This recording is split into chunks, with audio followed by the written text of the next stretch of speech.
Ladies and gentlemen, why don't we go forward and call the meeting to order? There he is. Okay, let the record reflect that at 12:06 we will call the September 27th, 1992, 2012 meeting of the County Committee together, to order rather. We'll entertain a motion to approve the minutes of the April 26th meeting. So moved. I'll make a motion.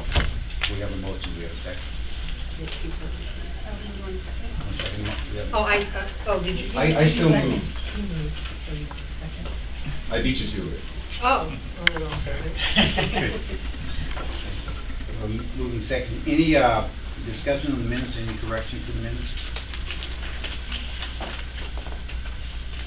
Hearing none. All those in favor? Aye. Any opposition? Anyone? Abstain. Abstain, sir. Okay. Okay, so one abstention. Okay. Item number 3 on the agenda, public comment. We're not really, even though we're operating under Mr. Brown, we're not doing this by public comment cards, so we'll just go around and do it, okay? So, if everyone's okay with it, we'll do it by the chair and recognition, so we'll start here and sign with you and then. If I could just say, I know your name, but for those of you that want to speak, I don't take down your comments, but I do need to have them. Okay? Thank you. Okay, so if you could just, introduce yourself before you start your comments, so. Sure. Well, since I'm not speaking as a member of this group, I'm going to vacate the chair. I'm Matt Hennis, and I just want to say that some of the sentiment on campus regarding this committee is directly is spreading, but on hearing that the committee was meeting, 2 of my colleagues had some responses. One of them was, "What's the point?" And another was, "My suggestion is your committee should just disband, considering what's going on with how the last calendar, or the student calendar, has been approved, bypassing our committee." The growing sentiment is that a certain faculty member, upon being invited to a committee, declined the offer, reasoning that, why am I going to put my work into this when administration is just going to take over? And I'll follow that with, I'm wondering if this committee can give me any rationale or reasoning that I can offer to my students or fellow faculty members as to how switching the 6-week session to a different part of the year is a cost-saving measure. Thank you. Simon, please. Good afternoon. My name is Simon Fraser. I am the Associated Student President for 2012-2013. Very briefly, most of my comments that would normally fall in public comment were actually perfect for shared governance discussion. That will relate to how AS will take calendar changes moving forward from shared governance. I just wanted to let you all know that we have 5 seats. One of those seats is filled. I'm just a member of the public. She is on her way. The other 4 seats I am trying to replace and should have, or trying to replace now, should have by next week, so you should have a full complement of students. Unfortunately, the difficulty has been what Hennis has described, which is what is the point. So that is something that I'm trying to overcome. If there is guidance that this committee would like to issue on how I can convince those students to be AS appointees, that would be appreciated, because I'm finding it a hard sell. So I would appreciate some guidance. I'd just like to share something at some point. It's just something that came to our office from someone. People, when they see public relations, everyone has their own interpretation of what that might be or what it may do. And everyone in the office received this email the other day, and I think something we might want to think about. Somewhere down the line, it says, "Hi, I'm a student who majored in architecture and about to transfer after winter sessions. I was planning to finish the last 2 requirements in the winter session and catch up the deadlines for application to the 3 architectural universities that I long forgot. However, the application for those universities will only be accepted before March, once a year. This means cancellation of winter session will affect a lot of my education plan in the bad way. I will only be able to take the last 2 classes in the spring semester. After I finish the semester, I will need to wait for a 3-session period in order to reach the deadline of the application, and then I will need to wait several months to get the responses. As an international student, I need to take at least 12 units each semester to qualify as a full-time student. This means I will need to take an extra unnecessary 36 units just because the winter session was canceled without informing the students a few months before the division was made. In a nutshell, the cancellation of winter session is extremely inconsiderable, but inconsiderate for both my financial and education plan. I really wish the person who makes the decision would think it again and rethink it again. Thank you for reading the letter and have a great day. Thank you. So, Danny? Hi, my name is, I'm Danny Hammond, and I teach over at the coordinating, the Community Education Center. And first I want to thank the calendar committee for listening to the input of others. And second, I want to thank you for all your hard work and effort, the hundreds of hours you've put in over the past year to create the current calendar, which includes a winter intersession. I have a few questions, and I hope the committee will consider. I will highlight a few of them here, but I will leave others with you in writing. And I also have a few comments to make and a final request. I'm not going to die, don't worry. As for the questions, has the Chancellor's office been notified of a change in our calendar? If so, who communicated with them? What was communicated? And when was that communicated? Dan, are you going to get, will you provide a copy of that? I'm trying to. Yes, I'll leave you this. Okay. Sorry, yeah, I don't want you to have to write all that down. Okay. Don't worry. What was the significance of October 1st? Who decided that October 1st is a date of operational necessity? When was that decided? How was that decided? And why was that date established as the date of operational necessity? As for the comments, at the bottom, at the Board of Trustees meeting on the 29th, August 29th, the board and the public were told, quote, the board has the obligation to continue to negotiate in good faith with the collective bargaining representatives the impacts of the terms and conditions of the work calendar on employees. If the student calendar is truly tentative and the terms and conditions of the work calendar, which include whether or not there is a winter intersession and its date, why does the website and the literature distributed in our boxes immediately after the board voted on this on the 29th indicate that classes will begin January 7th and that the negotiations are not about whether there will be a winter intersession? Where is the negotiation and where is the good faith? On March 7th, 2012, the board voted to follow their previously stated principle of not exceeding state funding for classes by more than 2%. The board did not vote to cancel classes in winter intersession or cancel winter intersession. I went back and watched the video of the vote. The administration decided how the 4,777 sections that are state funded would be allocated, creating the false choice of a winter intersession without classes, and that's because they did not allocate any sections to winter intersession, but that was not a motion made by our board that they could not do that, or whether you want to cancel intersession. The FA's position is that the calendar is tentative because it has not been negotiated. From a legal perspective, it has to be signed off to be an approved calendar. It has not been approved by the FA. So if it goes forward, it will be an imposed calendar, a breach of our contract, and an unfair labor practice. More importantly, though, is the imposition of the proposed tentative student calendar constitutes a violation and blatant disregard of shared governance and all of the hard work you put in over the past year to develop our current calendar, which includes a winter intersession. We respect your long hours of hard work, and if at some point through the shared governance process you decide that our calendar needs to be changed in the best interest of our students, we would be more than happy to listen and consider those changes. This committee's discussion today or in the future regarding any aspect of the imposition of the proposed calendar, the proposed tentative student calendar, does not change any of this. Therefore, I would strongly suggest that this committee, if it deems appropriate, make and pass a motion stating that it opposes the tentative student calendar and sees the imposition of this proposed tentative student calendar as a blatant disregard of shared governance in general and this committee's hard work over the past year specifically.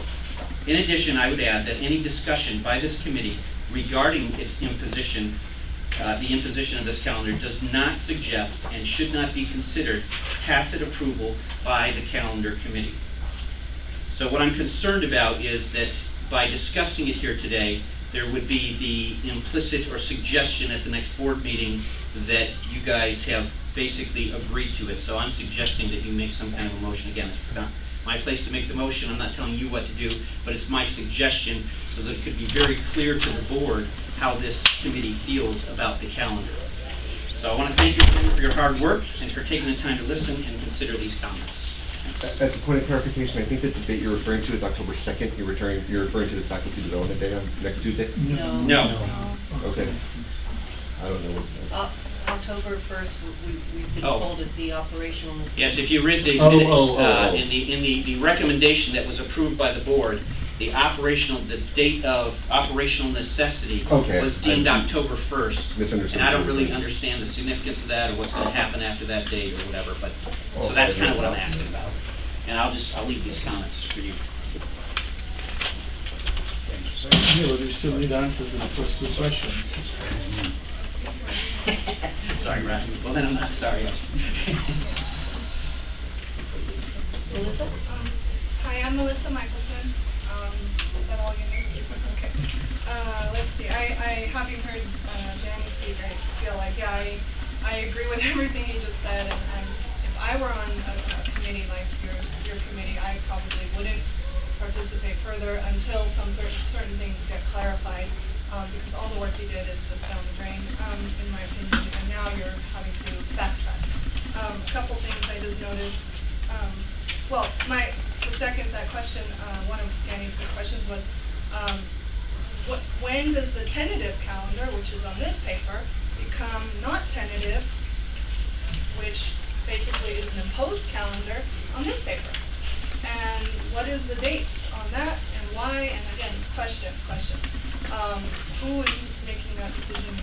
It doesn't seem like it's coming from this group. I don't know. The second thing I just saw in your new revised calendar, or these registration schedules and important term dates, this is very alarming to me, is that final exams end on May 5th in this new imposed calendar. We need to get our grades in by when? The 7th?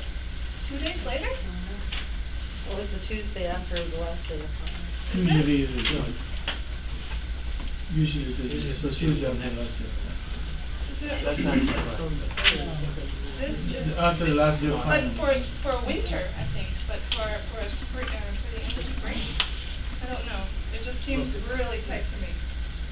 And I think that was When that week was added between spring and summer, you then got that extra week to get your grades in. Before that week was added in, you always only had 2 or 3 days to get your grades in. My department's never had that. We've always had that next Tuesday. Ladies and gentlemen, make sure we get to everything. Since we're still in public comment, let's excuse me. And one very quick last thing is I've been talking to my students who are international students, and they are very disappointed that they're not going to be able to go back for the Chinese New Year, which is a really important time for them. And whereas we don't quite understand it, it really is important for them. And they are our customers in the F1 students. Hi, I'm Roger Marheim from the English Division and the Faculty Association, and I think it's pretty well understood that there is a very, very large consensus on the campus of students and faculty that a dropping of winter session in general is a bad idea, and an imposition, after all the work that this committee has done, this Danny's book, is absolutely a violation of shared governance, a violation of contract, a violation of ethical decency. It is an insult to students who are preparing their attempts to transfer and to have to deal with this kind of thing. I want you to know that the FA has staunchly opposed this imposition, and we will continue to do so through all means, legal, perhaps walkouts, perhaps job actions, and we see this as one of the most serious crises on this campus in many, many years, and I go back 33 years, and I'm not prone to hyperbole. And I want also you to know that we've worked very closely with the Senate in recent weeks, and we're going to propose that the Senate and FA have a joint resolution that condemns this calendar. The Senate was frankly lied to by Dr. Rocha, who basically told them that we were going to have the entire month of September to deliberate on this, and then he went ahead and offered the Board of Trustees the possibility of implementing the calendar way back in late August. And so I want to say the same thing with Danny, that I would suggest that if you want to be a part of this overall campus process, I know the students have a campus position. It's very, very noble of them. We have a poll going out to find out what faculty are going to do. It's going to be going out today and tomorrow. I would suggest, if this committee sees fit, to move to resolutely oppose any kind of change in the calendar that was deliberated upon all throughout last year, to maintain the winter session as planned. That actual vote will mean something in the sense that then the Senate can take your deliberation and your vote and take it under advisement, and then we can help the Senate vote in a similar fashion. These will be two bodies on this campus who represent enormous amounts of shared governance, and the board could not ignore that. We would obviously bring it to the board's attention because we wouldn't trust that Dr. Rocha would bring it to their attention. So that's my strongest advice, is this board could resolutely oppose the implementation of the new calendar and any kind of imposition. The wording is up to you, but that's my strongest suggestion. Hi, my name is Brian. I'm a student here. I really like his idea, and I feel like if you guys were to support that as well, because when going around, I was with a group that's affiliated with the Social Justice Club, and when having students sign this petition about whether we agree with the cancellation of the winter intersession or not, I mean, it was a 1 in 20 that didn't agree with it, and the fact that the Board of Trustees would say that they're doing this for the good of the students, I feel like it's a powerful misrepresentation of what we feel like is in our best educational interest. And this being a calendar committee, the support that he was asking you guys to show, I feel like that would be a really strong move, because personally I feel the actions of the Board of Trustees show very little accuracy for what is good for this school, and I feel like a lot of the decisions that they're making are really detrimental to the campus. And from what I remember, the cancellation of the winter intersession was due to financial difficulties, but I mean, we have an article in the newspaper here that says they spent $10 million on new software, but what good is software if there are no classes left to take on campus?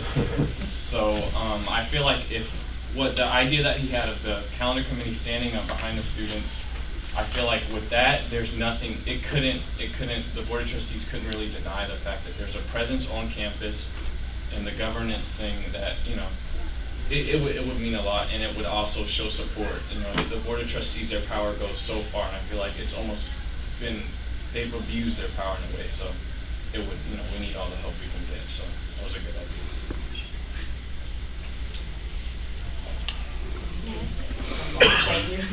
Please.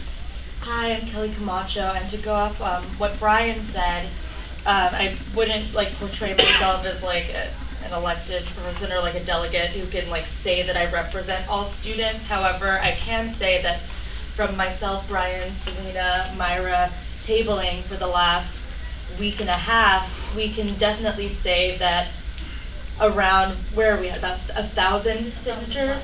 1,000 plus signatures on this petition, and that's not 1,000 out of 30,000. That's just as many people as passed us by, you know, us tabling when we could. We got very few people who said, oh no, I totally want winter cut. Most students popped up to us. We didn't even have to go find them. They saw like, say, winter intersession and came up, and we have each chatted with tons of students talking about like, oh, my transfer plans are shot. I've got, you know, I have a sequential course that I needed to take. I really wanted to get 1A out of the way and do winter. And if the calendar committee would take a stand, you can rest assured that there are a lot of students that would support you, and we should work together to try to fight like the administration's very hostile takeover of the school, because I do feel that the school isn't a school until we come every day and make it a school. Without students and faculty creating that classroom experience, it's just a bunch of buildings that we keep redoing while the administration like goes on trips to the Taj Mahal. Like, so please, I would also like to put in like a student perspective of us supporting you if you would like motion or do something to staunchly oppose like the so-called, well, disgustingly called student calendar.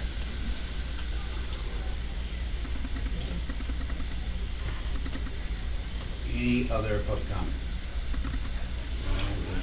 Thank you. Moving on to item number 4. Simon Fraser, overview of Brown Act guidelines. Simon, please. I will be exceedingly brief because you have a lot of other really important items on your agenda today. So, I'm not going to stand because I'm rather tired. Been up doing homework all night. The Brown Act. Why is it important? Why bother with it?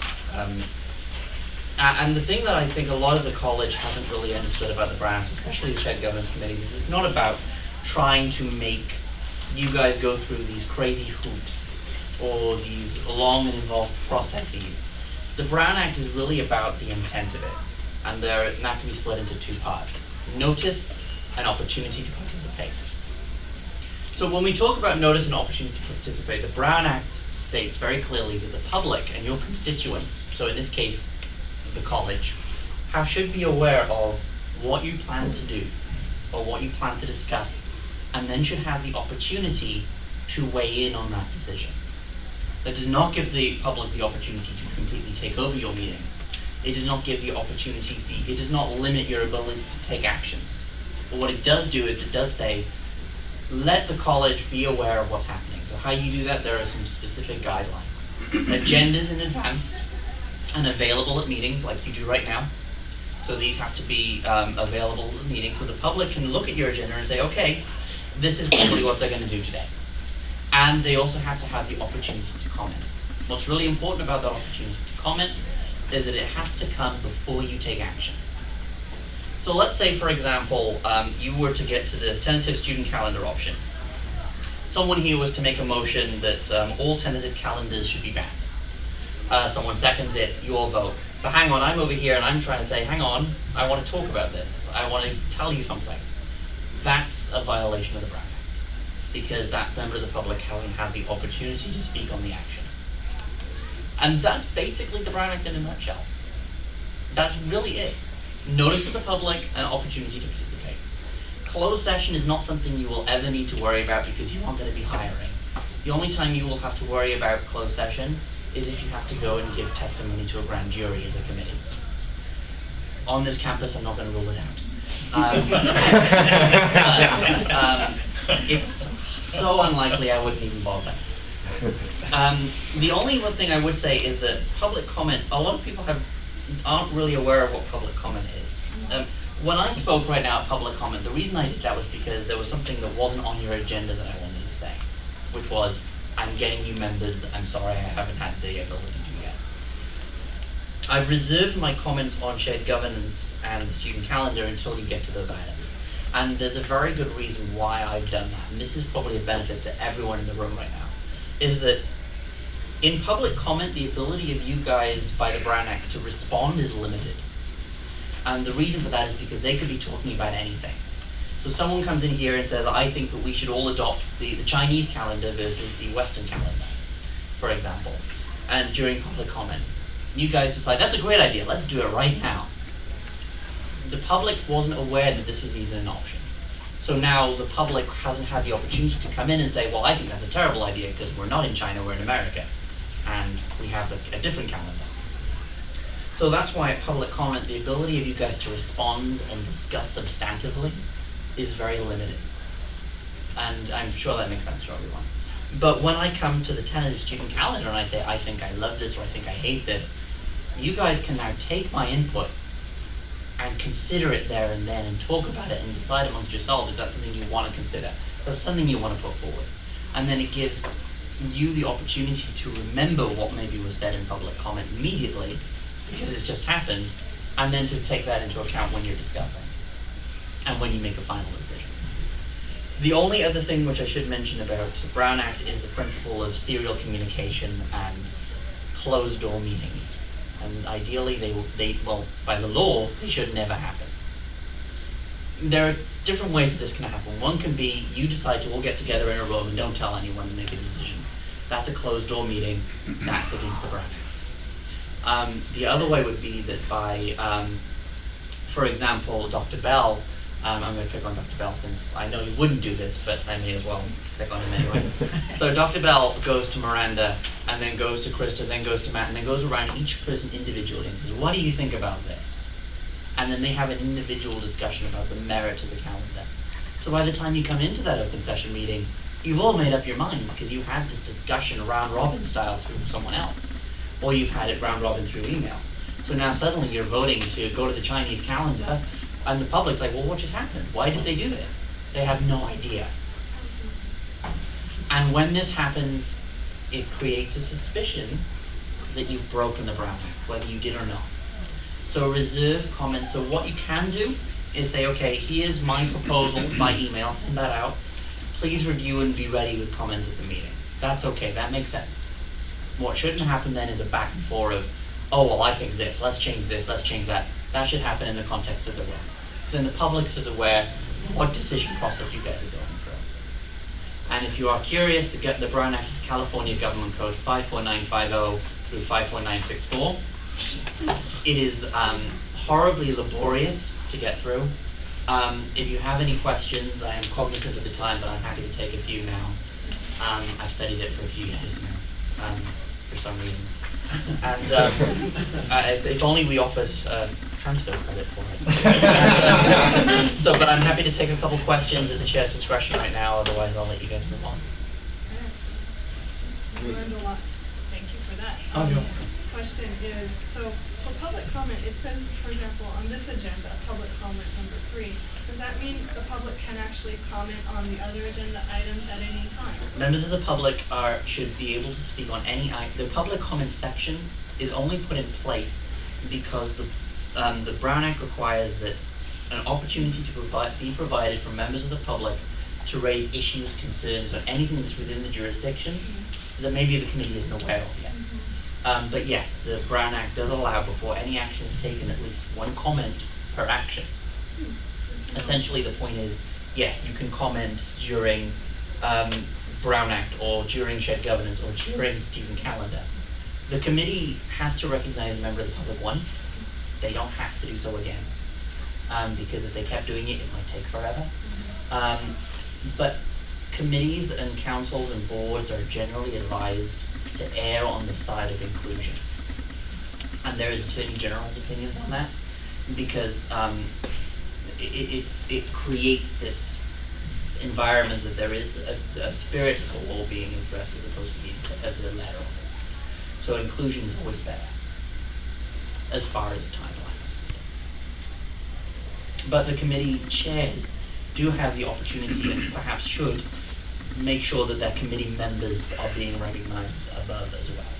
So that, again, within reason, but because obviously the committee members are here because they have to make a decision, so they should really have the opportunity to discuss without myself and Myra and Victor and Professor Kiotis having a discussion around them, and they're just sitting here going, well, why aren't they in the committee?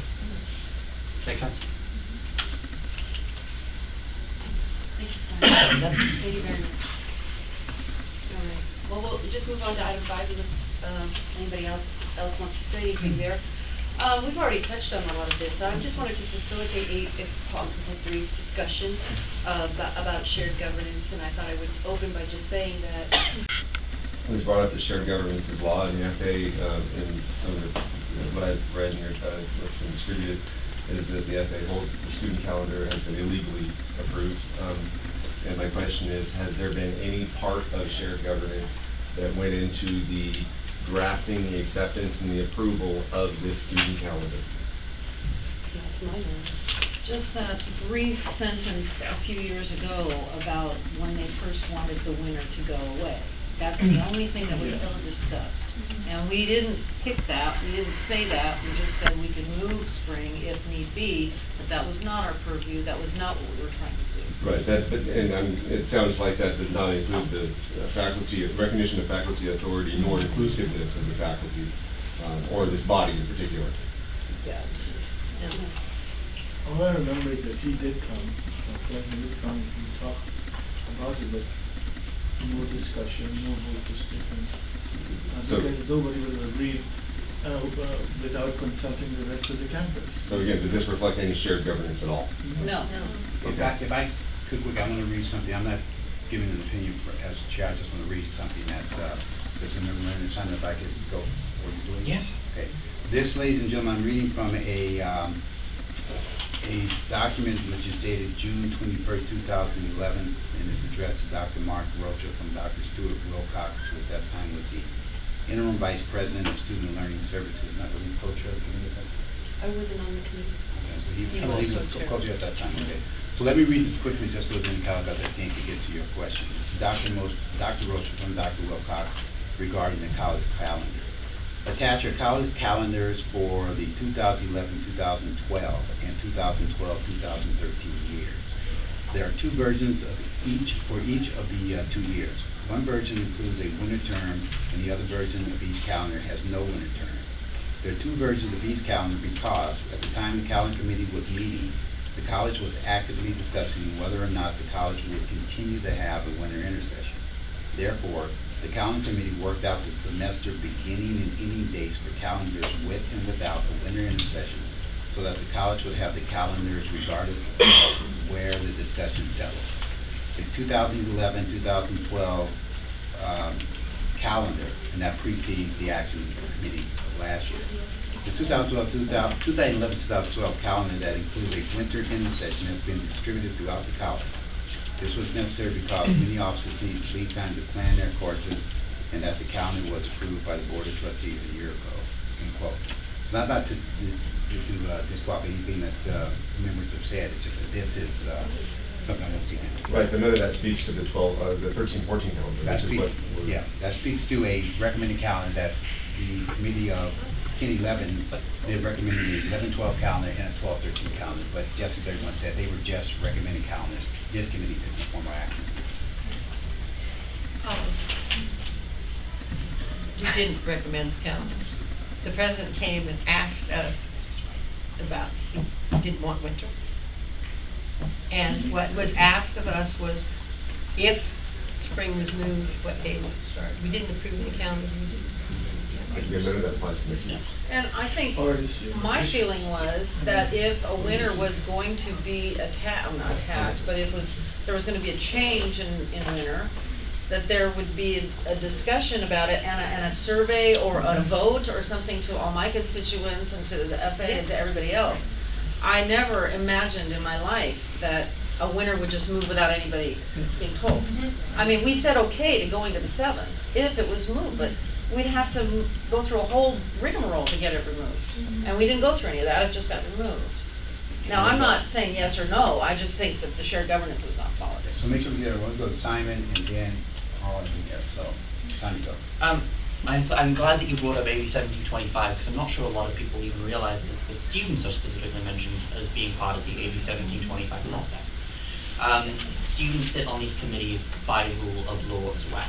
We have the 9+1 areas of responsibility, or as I like to call them, 10, because I'm a math major. So, the shared governance process as far as winter 2012 from the perspective of associated students would be that last year we tried to bring it up to the calendar committee to discuss on the merits. We tried to make that charge of the college council.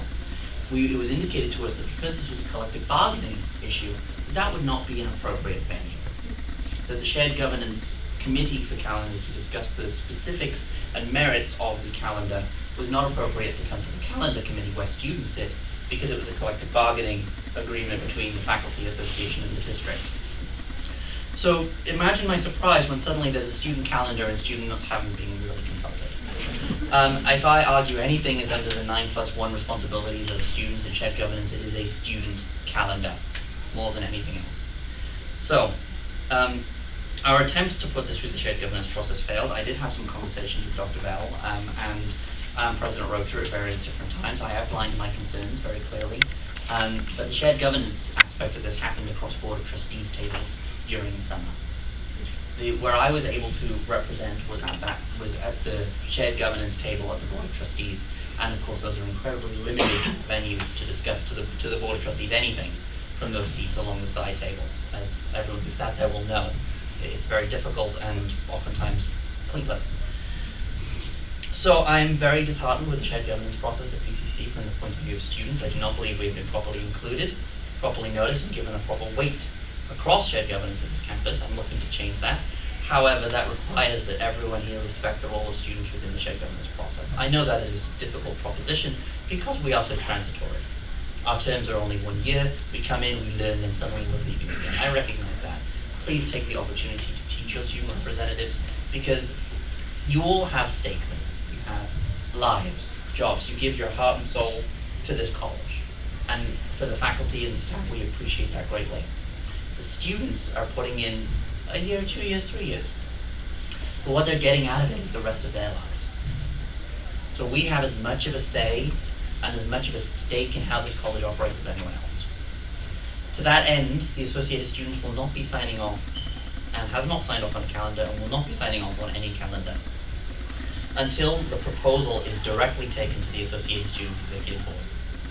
When the 5 members of this committee say that this committee is ready with a proposal, I'm sure it will go to the Academic Senate for sign off on any calendar. However, the Associated Students reps on this committee will not vote in favor of any recommendation until it has been presented to the Executive Board. And as a group, as a constituent body, we have determined that this is a calendar proposal that we would like. I will very specifically outline, no, I will wait because that's the second item. So that's my view on shared governance right now. I'd also like to say that I think what's happening here today is a lot larger than whether or not spring semester starts January 7th or February 19th or whatever it is. I've said this before, and I'll just say it again, that I think that if the administration had a very sincere interest in participating in shared governance and listening to shared governance, the discussion you're having right now would be about 13-14 instead of 12-13. And you have to listen to that, and actions speak a lot louder than words, and you have to really pay attention to that. I was on the calendar committee when this disputed calendar was being discussed, and I have to reiterate and state and confirm and concur with what Glenn and Harold said, that in the December meeting, Dr. Rocha came and made a very strong case against the winter intersession. He didn't like the schedule, and so we basically were told to draft. I think at that point we even had 3 different calendars that were drafted. Then the next meeting was in January, where we still had a winter intersession. There wasn't that much faculty representation, and so this was one of the drafts that we sent on to be considered in case there would not be a winter intersession. I feel a lot of disappointment, frustration, and resentment that this particular action has been misrepresented as saying that we, the calendar, recommended this particular calendar. And I know we have stated again and again that this is not the purview of this committee, but it has been stated over and over that we supported that. And it was just a response to the president's request and then to the chair's request that we better come up with the calendar that satisfies these conditions. That's what I wanted to state.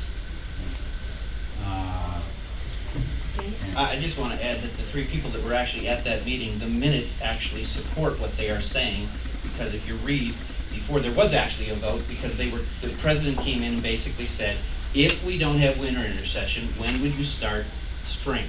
So the minutes actually record that. They were in the board packet of 8/29. So you can go back and read those.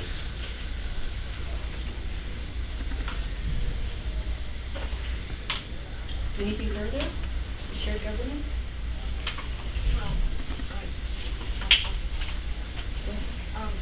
Well, having heard all this, I'm just wondering, as a member of the public here, what are you guys going to do about this? Because the president is going on record and misrepresenting, and I call it just lying, outright lying, about that you guys have approved this. And he told the board, he told the public that this has been approved. Krista repeatedly at board meetings has said the same thing. I stood up at the first board meeting that this came up and said we had nothing to do with that. Everybody knows, but now what are you gonna do? Well, the implications for this are what we do from this moment on, because what we do in here has been misrepresented to the college and to the board. The board is under a very different impression about what this committee has done and about the sentiment on this campus.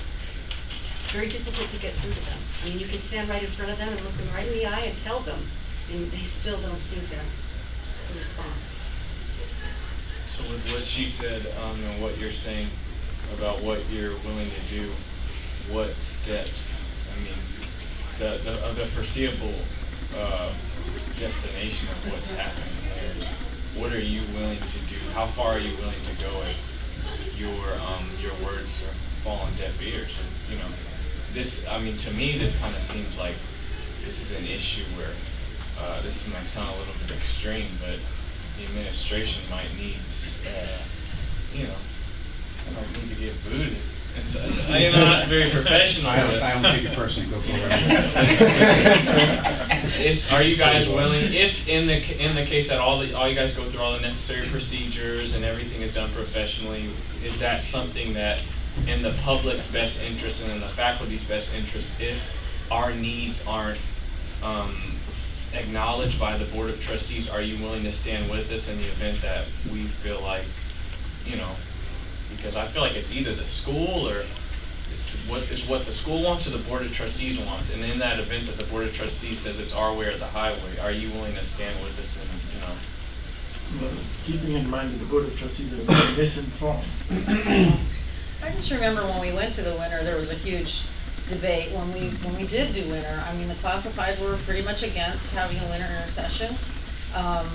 There was a problem with F1 visa students. I guess that's all been worked out, but we had a year to fix it, to work it out.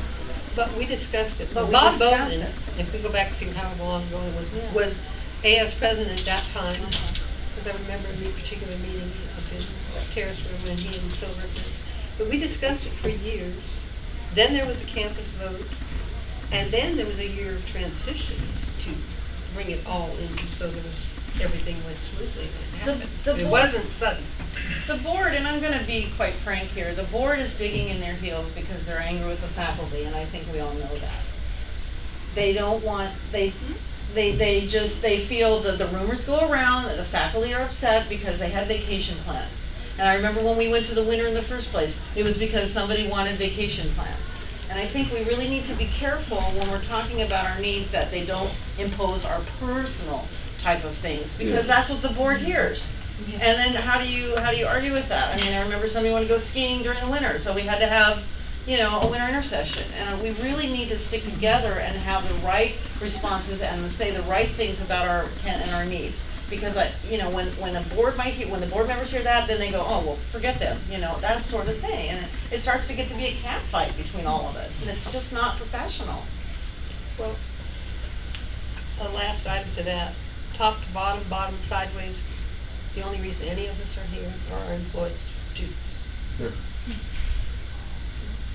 Well, is there anything we can do as a body to start the shared governance process or attempt a shared governance process for the current year's calendar that had already been approved? Well, we're doing it right now. It's been brought up that we moved to maintain the 12-13 calendar that we approved. Are we onto Proposed that tentative item? calendar, which Are we is onto that elected item on the motion. agenda now? Well, we may be there, but I want to recognize and make Simon one final comment before we get Yes, since you're all about to move into the tentative student calendar item, I think that's a great direction for you.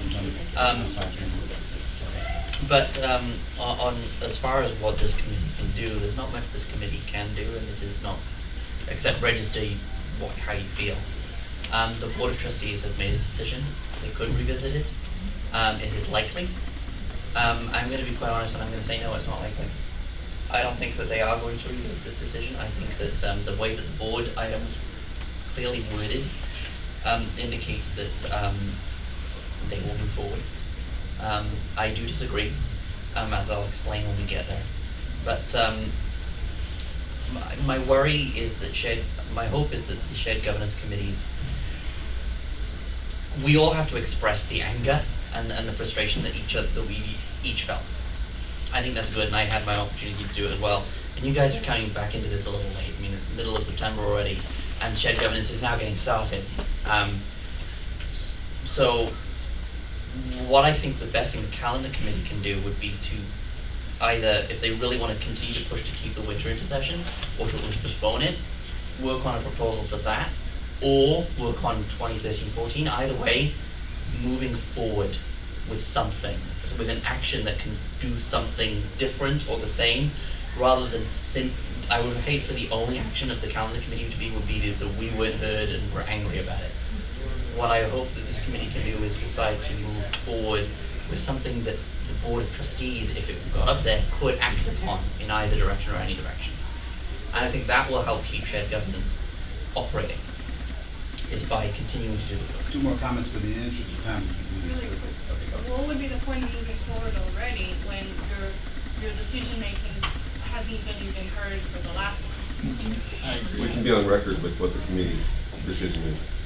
Isn't it already on record? We can reaffirm what's on record. And I actually moved that we reaffirm our committee's approval of the calendar that includes winter, fully knowing that the administration may turn around and say, fine, we'll give you a winter, but offer no classes during that session. Which will be devastating to the classified. It will be devastating to the students too, because it will take away the 6 weeks opportunity to have these. So let's rehear the motion. Okay, I move that this committee reaffirms our approval of the 2013 calendar with the winter session that have gone through the shared governance process. Okay. Is there a second to that motion? Second. Okay, so it's been moved and second. Now discuss. Okay. No, I mean, if they cancel winter, then all of us are open. You know, if they have a winter with no classes, that doesn't help anybody. No, it doesn't, and it takes away the opportunity that the students would have should we have 2 summer sessions that are 6 weeks long. Yeah. There would only be Like 3 we used opportunities to. to take classes this year instead of 4, but we'd be, at least as a committee, be on record Yeah. with what our Yeah, recommendation is.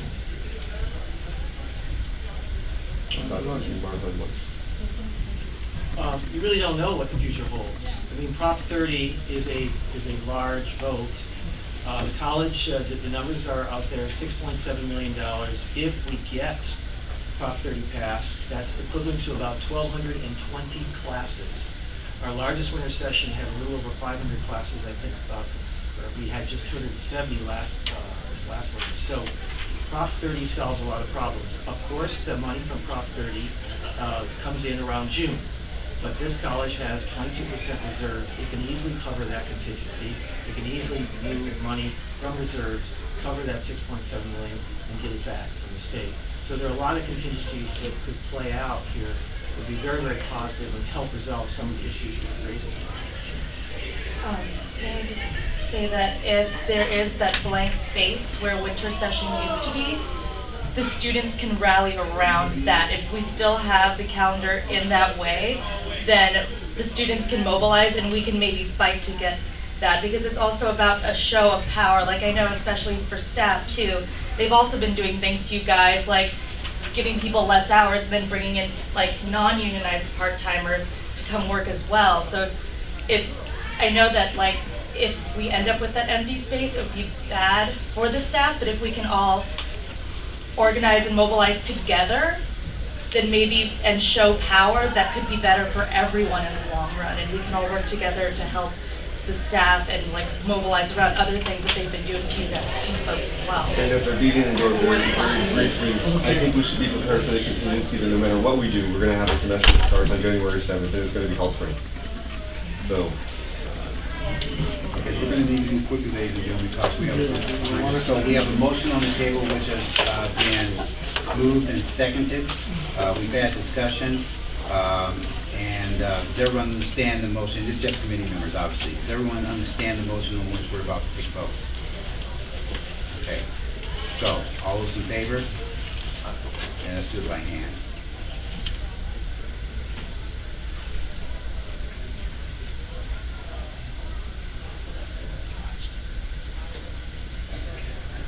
Opposed?